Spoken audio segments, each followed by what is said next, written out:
Why is this 50-year-old genre still resonating with today's music listeners, and what can we as modern day producers learn from it? Recently, Lil Yachty surprised the world by dropping a psych rock inspired album. In an interview with Zane Lowe, he mentioned one particular inspiration for the project. I wanted to show the most love to the dark side of the moon without being like the dark side of the moon, obviously, because I'm my own person. The album he's referencing is Dark Side of the Moon by Pink Floyd.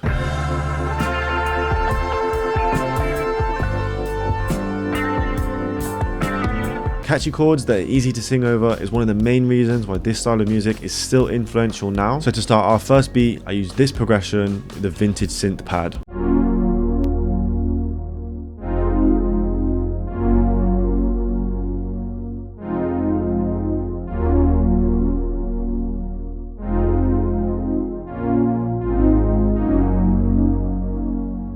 If you listen to the intro say something,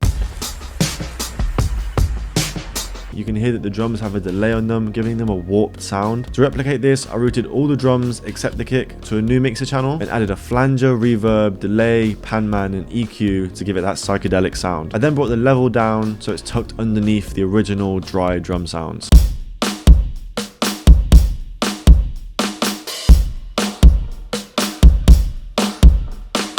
In addition to that, I took inspiration from the song Money. Pink Floyd sampled random sounds including a cash register and coins to create percussion.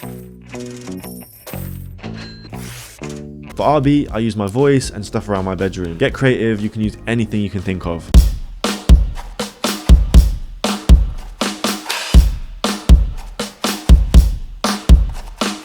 As I mentioned earlier, Pink Floyd used a Hammond B3 organ a lot, so I added in this melody that repeats throughout the track.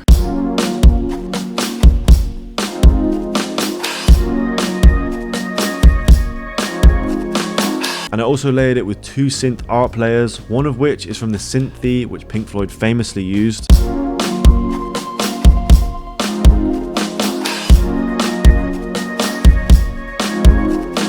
Finally, we have the bass. I used a distorted synth bass which you can hear all over Let's Start Here.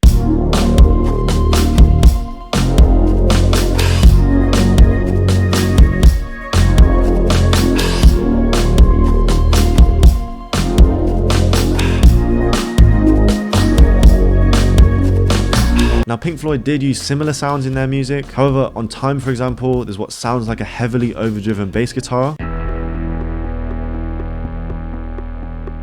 which has a similar yet slightly different sound to a synth bass. Of course, Pink Floyd still use many traditional rock instruments, including guitar and drums. Perfect example is the song Breathe. To start off this beat, I copied those chords but played them in a different voicing and a different strumming pattern.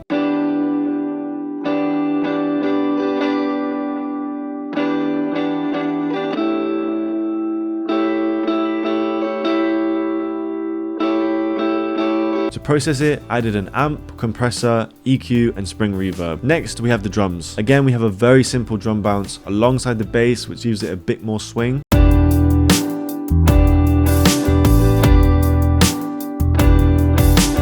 After that, I wanted to go back to Yachty's album for some inspiration. We all know about his famous warbling vocals on Poland, and that sound features heavily on this project too. I wanted to replicate this effect and work it into the beat somehow. So first I recorded a vocal chop. And then I added a delay, reverb, and most importantly, a tremolo, giving it that warbling effect. There are lots of interesting switch ups on Let's Start Here, especially the second half of I've Officially Lost Vision, where you can hear Diana Gordon sing over some soulful piano chords.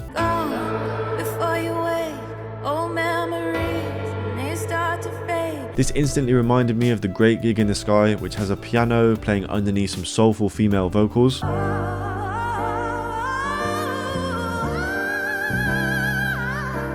To replicate this, I played these chords and processed them with a cassette for a more vintage sound.